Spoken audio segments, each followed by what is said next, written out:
নারীর প্রতি সহিংসতা, ধর্ষণ ও নির্যাতনের ঘটনায় দোষীদের সর্বোচ্চ শাস্তি নিশ্চিতের দাবিতে শাহবাগে অবস্থান নিয়েছেন রাজধানীর ৩০টি কলেজের শিক্ষার্থীরা।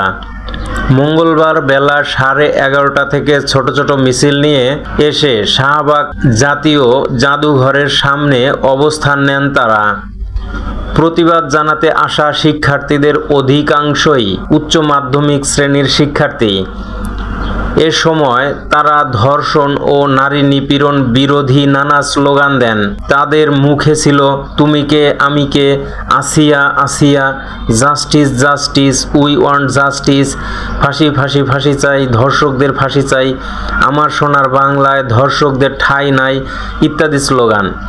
উপস্থিত শিক্ষার্থীরা বলেন, নারী নিপীড়নের প্রতিবাদে আমরা শাহবাগ অবরোধের ঘোষণা দিয়েছিলাম, কিন্তু রমজানে জনগণের ভোগান্তির কথা চিন্তা করে ব্লকেড কর্মসূচির পরিবর্তে জাতীয় জাদুঘরের সামনে ফাঁকা রাস্তায় অবস্থান নিয়েছি।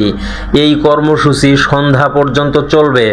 কর্মসূচিতে অংশ নিয়েছেন ভিকারুননিসানুন school and college, Birshreshtha Munshi Abdur Rouf public college, Birshreshtha Noor Mohammad public college, Dhaka city college, Dhanmondi ideal college, Dhaka residential model college, Notre Dame college, Dhaka college, সরকারি বিজ্ঞান কলেজ, সরকারি Mohammadpur model school and college, Lalbagh model college, Willes Little Flower school and college, Jolshiri cantonment college, Azimpur government girls school and college, Dhaka imperial college, Sheikh Borhanuddin post graduate college, engineering university school and college, Sabujbagh সরকারি college, Mohammadpur কেন্দ্রীয় college ও হামদর্দ কলেজের শিক্ষার্থীরা।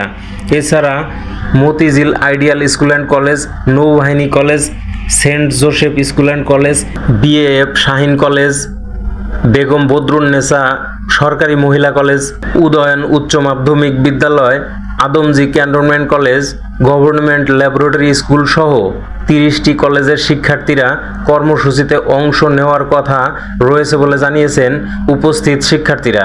শিক্ষার্থীদের কর্মসূচি ঘিরে শাহবাগে সতর্ক অবস্থান নিয়েছে আইন শৃঙ্খলা রক্ষাকারী বাহিনী।